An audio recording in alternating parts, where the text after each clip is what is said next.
Okay, stacks and bundles.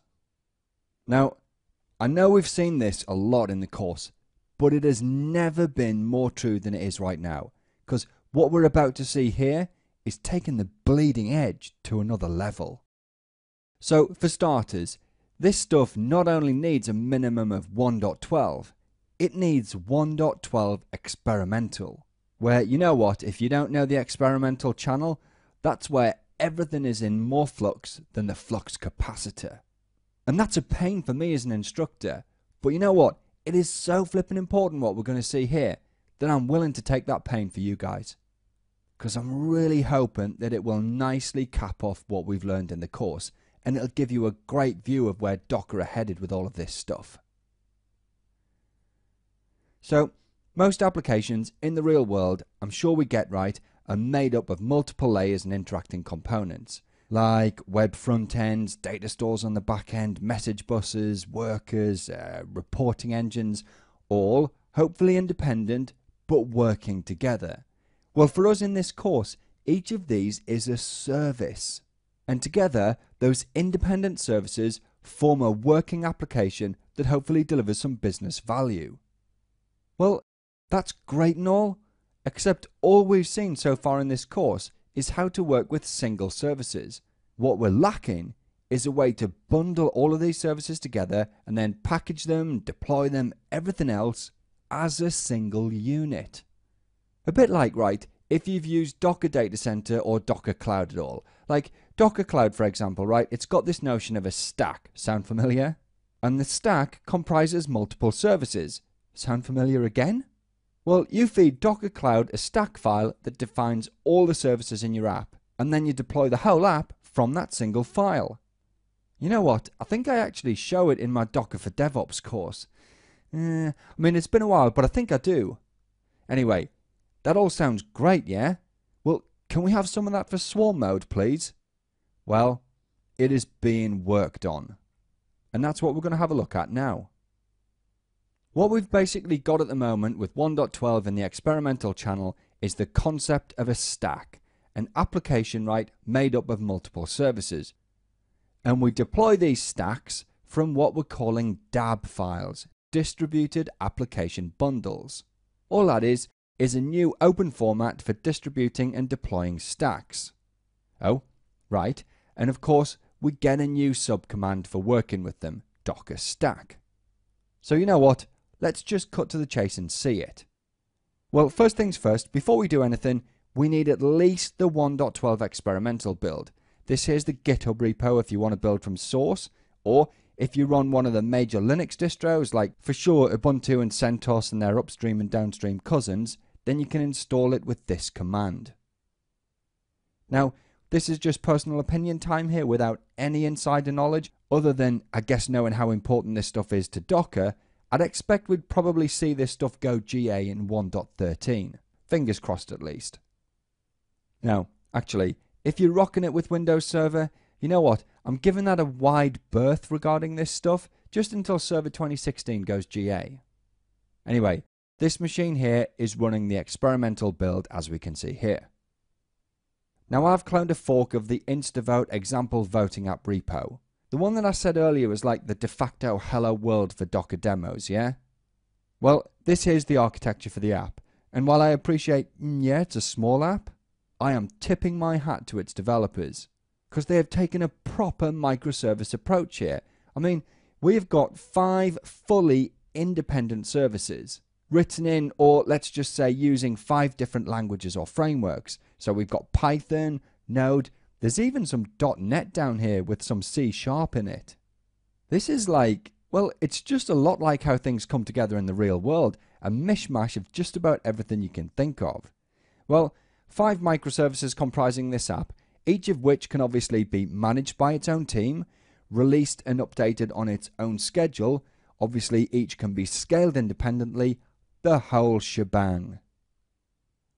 Anyway, okay, we're going to look at this Docker Compose YAML file here. Oh, would you believe it? It fits perfectly on the screen. About flipping time. But what is Docker Compose? Well, for us here, let's just think of it as a Docker tool for running multi-container apps the old way. And these are my words, right? But think of it as for before swarm mode and stacks and dabs came along. Anyway, the first thing to note here is the version tag at the top. For what we're going to be doing, it needs to be 2 or higher. But then it's defining 5 services. So the vote service here at the top.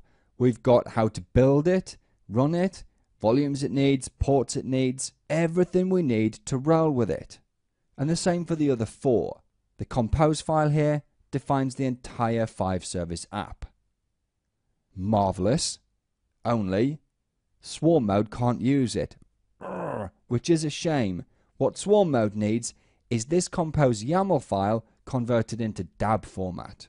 Shame, I know, but it's not the end of the world. Docker Compose can convert it for us.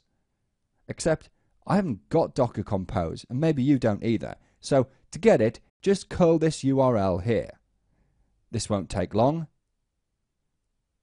See, right, and it's put it in USR local bin. Now one last thing we need to do is set the execute bit on it.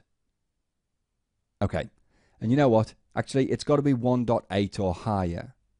Okay, that's us good. Well, now that we've got Docker Compose, we can convert the Compose YAML file into a DAB file.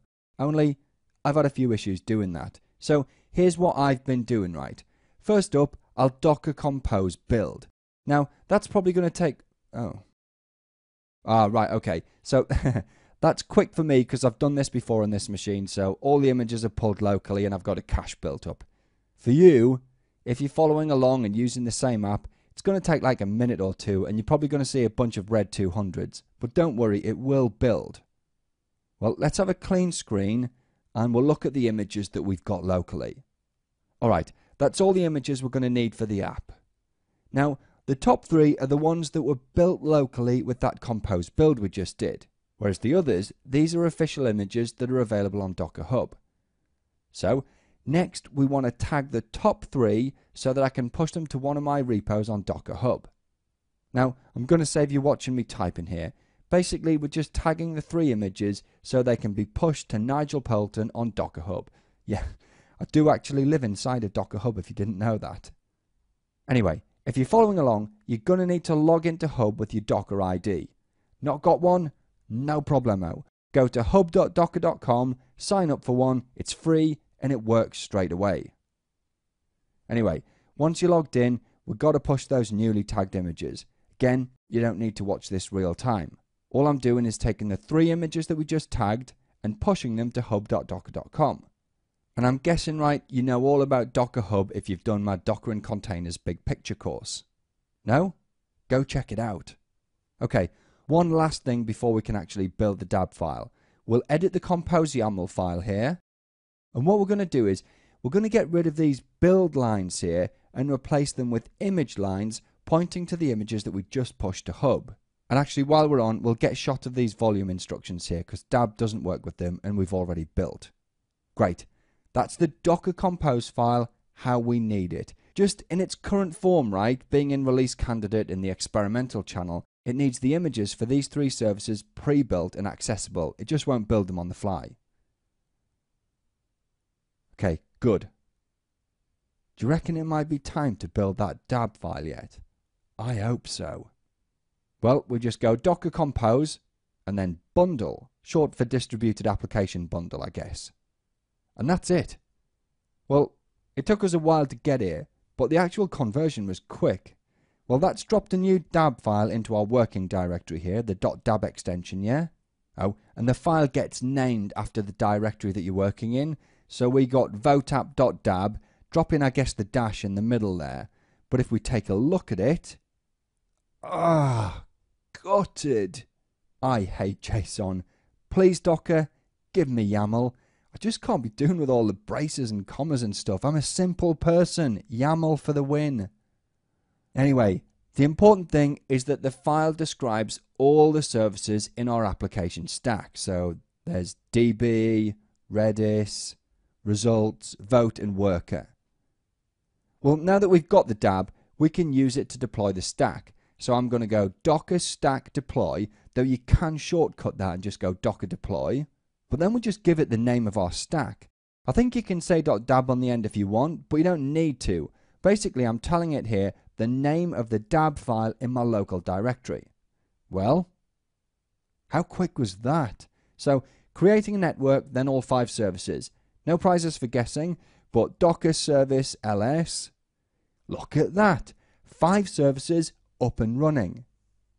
And notice how each service is named as a combination of the stack name plus the service name, and then notice as well how each service only has a single task. Well, that's a current limitation of stacks and dabs, or at least the tooling around them, right? We can't currently use dab files to set the number of tasks in the service at deploy time. But stuff like that's par for the course with experimental features, right? Well, another docker stack command here lets us look at the tasks in the stack, just like Docker service tasks, yeah? And let's have this task here, or just the service actually, and then let's inspect it. Okay, great. Just the bit I wanted actually. This is the network stuff, right? Well, what's this published port 30,006 here? I didn't tell it that. And I think if we look in the compose YAML file here, it was something like 5,000. Yeah, it was 5,000. So, if we've got 5,000 down here in the compose YAML file, how have we ended up with 30,006 up here? One word. Experimental. It is early days on this, remember.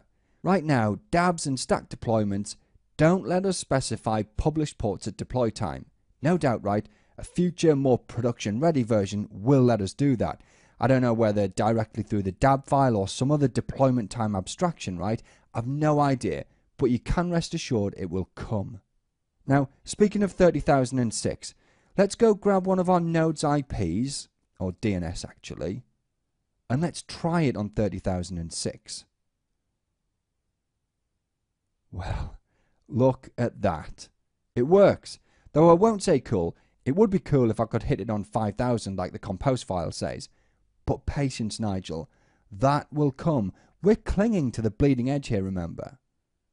Well, I tell you what, it is like silly o'clock here now, so I'm going to bring this to a close.